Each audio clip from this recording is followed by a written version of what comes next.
This is long, so I apologize for that. I've never had to tell this story with enough detail to actually explain it all the way. But it is true, and it happened when I was about 6 years old.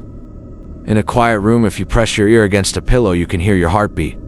As a kid, the muffled, rhythmic beats sounded like soft footsteps on a carpeted floor.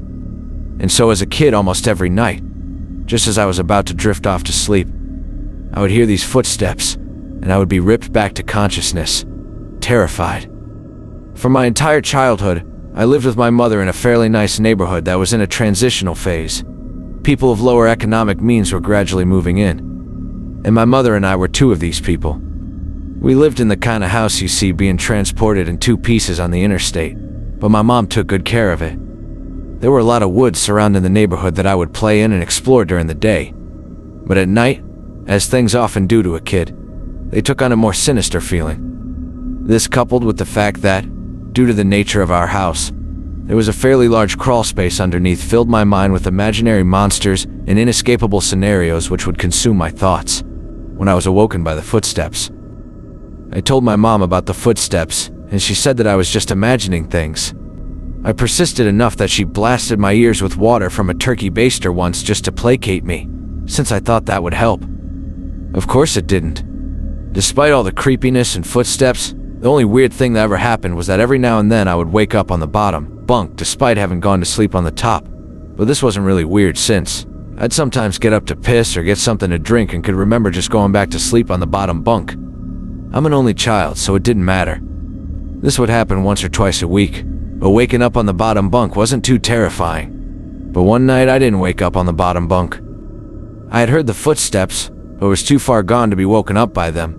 And when I was awoken, it wasn't from the sound of footsteps or a nightmare, but because I was cold. Really cold. When I opened my eyes, I saw stars. I was in the woods. I sat up immediately and tried to figure out what was going on. I thought I was dreaming, but that didn't seem right, though neither did me being in the woods. There was a deflated pool float right in front of me, one of those ones shaped like a shark. This only added to the surreal feeling. But after a while, it seemed like I just wasn't going to wake up because I wasn't asleep. I stood up to orient myself, but I didn't recognize these woods. I played in the woods by my house all the time, and so I knew them really well. But if these weren't the same woods, then how could I get out? I took a step and felt a shooting pain in my foot, which knocked me back to where I had just been laying. I had stepped on a thorn. By the light of the moon, I could see that they were everywhere. I looked at my other foot, but it was fine. And as a matter of fact, so was the rest of me. I didn't have another scratch on me, and I wasn't even that dirty. I cried for a little bit and then stood back up. I didn't know which way to go, so I just picked a direction. I resisted the urge to call out since I wasn't sure I wanted to be found by who or what might be out there. I walked for what seemed like hours. I tried to walk in a straight line, and tried to course correct when I had to take detours, but I was a kid, and I was afraid. There weren't any howls or screams, and only once did I hear any noise that scared me. It sounded like a crying baby. I think now that it was just a cat, but I panicked. I ran, veering in different directions to avoid big thicks of bushes and collapsed trees. And I was paying close attention to where I stepped, because by that point my feet were in pretty bad shape. I paid too much attention to where I was stepping, and not enough to where those steps were leading. Because not long after hearing the cry, I saw something that filled me with a kind of despair I haven't experienced since. It was the pool float. I was only 10 feet from where I had woken up. This wasn't magic or some supernatural space bending. I was lost. Up until that moment, I thought more about getting out of the woods than how I got in. But being back at the beginning caused my mind to swim. I wasn't even sure that these were my woods. I had only been hoping that they were. Had I run in a huge circle around that spot, or did I just get turned around and start making my way back? How was I going to get out? At the time, I thought the North Star was just the brightest star, and so I looked and found the brightest one and followed it. Eventually, things started to look more familiar, and when I saw the ditch, a dirt ditch my friend and I would have dirt clod wars in, I knew I had made it out. By that point, I was walking really slowly because my feet hurt so much. But I was so happy to be so close to home that I broke into a light jog. When I actually saw the roof of my house over a neighboring lower set house, I let out a light sob and ran faster. I just wanted to be home. I had already decided that I wouldn't say anything because I had no idea what I could possibly say. I'll get back in the house somehow, clean up, and get in bed. My heart sunk as I rounded the corner, and my house came fully into view. Every light in the house was on. I knew my mom was up, and I knew I would have to explain or try to explain where I had been, and I couldn't even figure out where to start. My run became a jog, which became a walk. I saw her silhouette through the blinds, and although I was worried about how to explain things to her, that didn't matter to me at that point. I walked up the couple of steps to the porch and put my hand on the doorknob and turned. Right before I pushed it open, 2 arms wrapped around me and pulled me back. I screamed as loud as I could. "Mom, help me. Please, Mom." The feeling of being so close to being safe and then being physically pulled away from it filled me with a kind of dread that is, even after all these years, indescribable. The door I had been torn away from opened, and a flash of hope shot through my heart. But it wasn't my mom. It was a man, and he was enormous. I thrashed around and kicked at the shins of the person holding me, while also trying to get away from the person who had just come out of my house. I was scared, but I was furious. "Let me go, where is she? Where's my mom? What did you do to her?" As my throat stung from screaming and I was drawing in another breath, I became aware of a sound that had been present for longer than I had perceived it. "Honey, please calm down. I've got you." It sounded like my mom. The arms loosened and set me down, and his man approaching me blocked out the porch light with his head. I noticed his clothes. He was a cop. I turned to face the voice behind me and saw that it really was my mom. Everything was okay. I began to cry, and the 3 of us went inside. "I'm so glad you're home, sweetie. I was worried I'd never see you again." By that point, she was crying too. "I'm sorry. I don't know what happened. I just wanted to come home. I'm sorry." "It's okay. Just don't ever do that again." I'm not sure me or my shins could take it. A little laughter broke through my sobs and I smiled a bit. "Well, I'm sorry for kicking you, but why do you have to grab me like that?" "I was just afraid that you'd run away again." I was confused. "What do you mean?" "We found your note on your pillow," she said, and pointed at the piece of paper that the police officer was sliding across the table. I picked up the note and read it. It was a running away letter. It said that I was unhappy, never wanted to see her or any of my friends again. The police officer exchanged a few words with my mom on the porch while I stared at the letter. I didn't remember writing a letter. I didn't remember anything about any of this.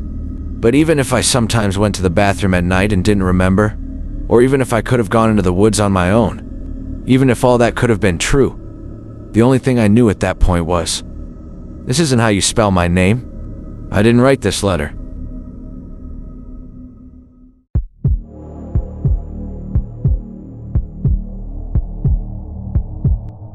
I work at a gas station in rural Pennsylvania. It's a boring job, but it's pretty easy and it pays all right. A few weeks ago, this new guy started. I'll call him Jeremy. Jeremy is weird. He's about 25 or 26 and he hardly speaks, but he's got the creepiest laugh I've ever heard. My boss and I have both noticed this, but it's never been a problem, so there's not much we can do about it. Customers have never complained about him, and he's always done his job fairly well. Up until a few weeks ago, anyway. That's when things started going missing. Employee theft can be a problem in any business that sells consumer goods, and there's only one person working at a time at this gas station. It's a pretty small place. About 2 weeks ago, my boss started noticing that we were short on motor oil. At first, it was a few containers at a time, then entire shelves and boxes from the back room. Pretty soon, entire shipments would be gone the day after we got them, and it would always be right after Jeremy's shifts. My boss has checked the security camera tapes from every single night he worked, but he could never catch him in the act. Jeremy would lock up at closing, then the motor oil would be gone the next day. My boss usually takes the tapes home with him to try and catch Jeremy stealing, but his daughter had a softball game last night, so I asked me to watch the tape for him. He offered to pay me overtime under the table, so obviously I took that offer. There are 3 cameras, so he gave me 3 different tapes to check. I figured it would be a long night, but I'm trying to save up for vacation, so I really needed the money. I took the tapes home, popped them in an old VCR, and sat back. 2 days ago, the last time he worked, Jeremy started at 4 p.m. Everything seemed pretty normal at first. He counted up his drawer, switched off with the girl who was working before him, and waited for a customer. The first person who came in was Mrs. Templeton. The timestamp on the video read 4:03, a regular. She picked up her cigarettes and newspaper and paid with a 20. Nothing unusual there. The next customer was some local guy named Ron. He drives a motorcycle, usually comes in every few days. He filled up his tank, got a bag of beef jerky, paid with his credit card, and then left. Next was some guy with a cowboy hat. I've never seen him before, but we get plenty of strangers passing through, just like at any gas station. He got $40 worth of diesel fuel, paid with a $100 bill, and went on his way. I sat back and sighed. The only thing more boring than doing this job is watching someone else do it. My boss's offer was enough to keep me watching though, so I left the tape on. Everything seemed pretty normal. I had a feeling that if Jeremy was stealing motor oil, he knew we were suspicious of him by now. I didn't expect him to be dumb enough to let us catch him on camera. Things stayed boring and routine until about 5 o'clock. At 5:03, Mrs. Templeton came back in. She must have forgotten something, but she didn't. She bought the same pack of cigarettes as before, and the same newspaper. She paid with another 20. That's odd, I thought. But then again, she's a little absent-minded. I thought Jeremy should have told her she already got her smokes. But it's not against the rules to sell somebody the same thing twice. That's when Ron came in again. He bought another tank of gas for his motorcycle again. I later checked the outdoor camera, because I thought maybe he had another car he wanted to fill up, and the same pack of beef jerky. He paid with his credit card again. No big deal. I figured this was just a weird coincidence. Mrs. Templeton is forgetful, and Ron probably owns more than one Harley. That's when the guy in the cowboy hat came back in. I felt a chill run down my spine. Don't get diesel. Don't get diesel. I found myself whispering to my empty living room. But he did. He got $40 worth of diesel fuel and paid with another $100 bill. Every move he made was identical to his first visit, right down to the way he scratched his nose before he walked out. Either this guy is rich, owns a lot of trucks, and just moved into town, or something really bizarre was happening. I kept watching. Every customer for the next hour was the same as before. Every single one. I was seriously freaked out, and then at 6:03, Mrs. Templeton walked back in. She bought her cigarettes and newspaper again and paid with $8.20 again. I thought I was going to lose it. I only watched another half hour before I started fast-forwarding through the rest. It was all the same. Every customer would come in at the exact same times, exactly 1 hour apart. Now I know what you're thinking. That sneaky motherfucker Jeremy had messed with the tapes. He had run a loop of his first hour of business over and over. That wasn't the case. There are windows around the cash register area that the camera covers, and I watched the sunlight fade as time ran on. Jeremy's routine didn't loop over. He swept, mopped, restocked, and did all his duties exactly how you would expect. But the same customers kept coming in. I was panicking at this point. Something was seriously wrong with what I was seeing, and I had no explanation for it. I skipped ahead to when he locked up and walked out to his car. He hadn't stolen anything, but I kept watching, just to make sure. I fast-forwarded one last time to about midnight. At exactly 12:03, out of nowhere, Jeremy's face pops up on camera. I don't mean he moved his head into view. I mean that 1 second the store was empty. The next second, his face was all I could see. He wasn't looking at the camera. He was looking at me. I was sure of it. I screamed and fumbled for the remote. By the time I grabbed it, he was gone, just as soon as he had left. One frame he was there, the next he wasn't. My hands were shaking like crazy, but I popped in another tape. The other indoor camera shows the back area, by the cash register, and I would be able to see how he got up to put his face in the camera like that. I skipped ahead to 12:03, but there was nothing. I would have been able to see him standing on a chair or something on this tape, but he wasn't there. I didn't see him enter the store at all after he left. It's like he wasn't really there. He doesn't know the security code, and no alarms were triggered that night after he locked up. What I did see, however, was that at 12:03, the motor oil vanished off the shelf. All of it. Same as Jeremy's face. 1 second it was there and the next it wasn't. I turned that tape off and went to bed, but I didn't get a wink of sleep. My body is exhausted right now, but my mind is racing. That tape was undoubtedly the creepiest, most disturbing thing I've ever seen in my life. I work in a few hours. My boss asked me to bring the tapes back in and let him know what I found, but really, what the hell am I going to say? Jeremy works the night shift tonight, directly after me, and the plan is for my boss to come in just before I leave and confront him with me. And so I'm supposed to be the one who caught him stealing. I have no idea what I'm going to do. I suppose I'll have to show my boss the tapes, but I don't want to watch them with him. I never want to see something like that again. I can't get the image of Jeremy just smiling directly into the camera out of my mind. It was the creepiest look I've ever seen on another human being's face. Anyway, I'm gonna try again to get some last-minute sleep before I have to go in and deal with this. I'll let you guys know what happens. Update. 2:49 p.m. My boss just finished watching the last of the tapes. I told him what to expect, but you really can't prepare someone for something like that. He's scared shitless, I still am too. And Jeremy is due to come in at 4. We've got a little over an hour to get our shit together. But neither one of us knows what to say to him. Is he just a fucked up guy who likes to steal motor oil and scare the shit out of people? Or is he something else? I don't know if this is crazy, but does anyone think he could have anything to do with the time loop? My boss said he never noticed anything like that in the other tapes, but the way he popped up in this one made me think he knew I would be watching. It's like he wanted me to see what he could do. Like he was showing off or something. The way he smiled into the camera was like a little kid showing you a sandcastle they just built or something. I don't know. I probably sound crazy. I sure feel the part. I'm gonna talk to my boss some more. We have to calm ourselves down and figure out how to handle this. I'll update again tonight, but I have a really bad feeling about how this is going to play out. Update. 4:33 p.m. No sign of Jeremy. Tried calling him, but his phone has been disconnected. We're calling the police. Update. 5:33 p.m. No sign of Jeremy. Tried calling him, but his phone has been disconnected. We're calling the police. Update. 6:33 p.m. No sign of Jeremy.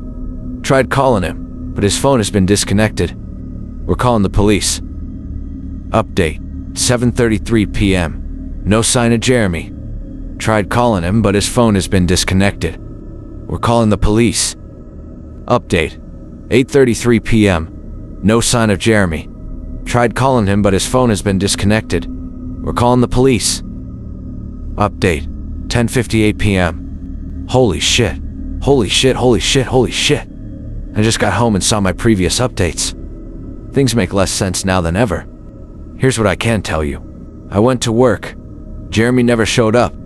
My boss and I decided to call the police, as you're well aware. When I picked up the phone to call, though, the sun went out. I shit you not, that's what I thought happened. Apparently I blacked out for exactly 5 hours, because when I looked at the clock it was 9:33.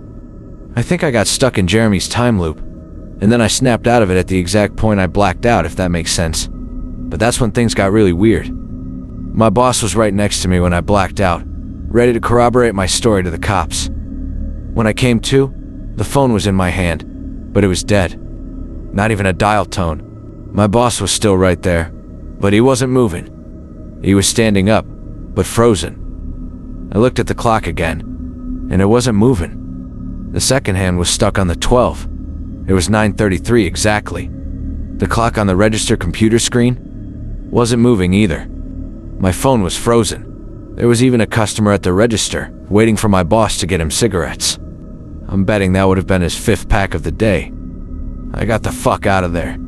Didn't lock up, didn't turn the lights out. And sorry guys, I didn't grab the security tapes to upload on the internet. Believe me, that was the last thing on my mind. The gas station was on a major highway, and cars were parked all along it. Except they weren't parked, they were frozen.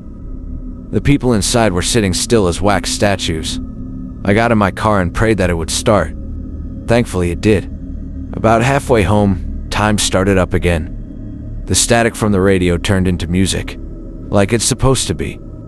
And from what I could tell by listening to the host talk in between songs, no one noticed the time freeze, or whatever it was.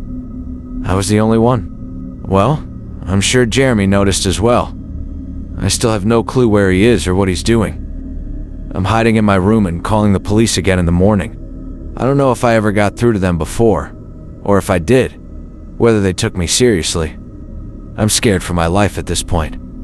I'll update tomorrow if I can. Final update, 10:33 a.m. I finally fell asleep last night around 4. I have no idea how I did it. I guess exhaustion finally got the best of me. This morning I woke up to my phone ringing. It was my boss. He'd been calling me since about 6. He woke up when time turned back on last night and immediately called the cops.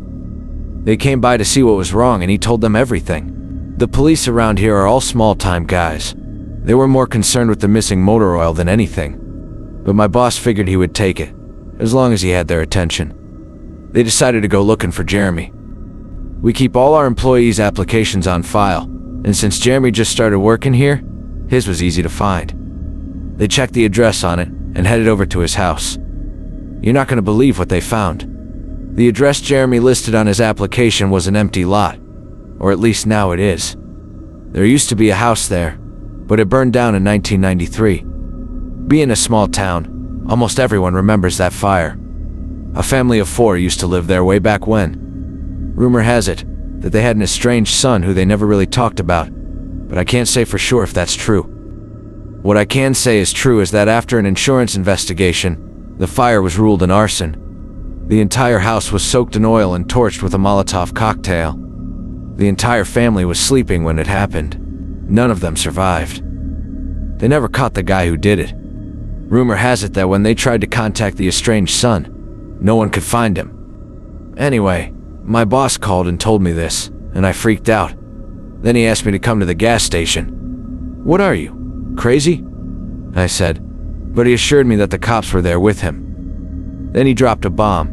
The FBI were also in town and they were going to talk to me one way or another, so I might as well come in. It was about 7:15, and I wanted to go back to bed, but I figured I wouldn't be able to sleep much more anyway, so I went down. 4 men in suits greeted me and told me to have a seat. We went over everything 2 or 3 times until they got all the details down. I told them about Jeremy, the security tape, last night at work, everything. Finally, after I finished, one of the agents said, "Oh Christ, we've got another one on our hands." Then they made me sign a bunch of papers saying I wouldn't tell anyone about what happened, so I can't say much more. I might be breaking the law just by posting this. So now I'm home. I'm not sure what to do with myself. That agent's words when I told him the story are going to haunt me for the rest of my life. Anyway, I've got to go. I have some errands to run today, and then I have to go into work to pick up some tapes. My boss and I think this new guy, Jeremy, he's a complete creep, is stealing motor oil, and I have to watch the security footage to see if I can catch him doing it. I have better things to do, but my boss is paying me overtime under the table. And I'm trying to save up for vacation so I could really use the money. Should be pretty simple. The oil always goes missing right after his shifts. Figure I'll just watch the tapes, catch him in the act, and that'll be that.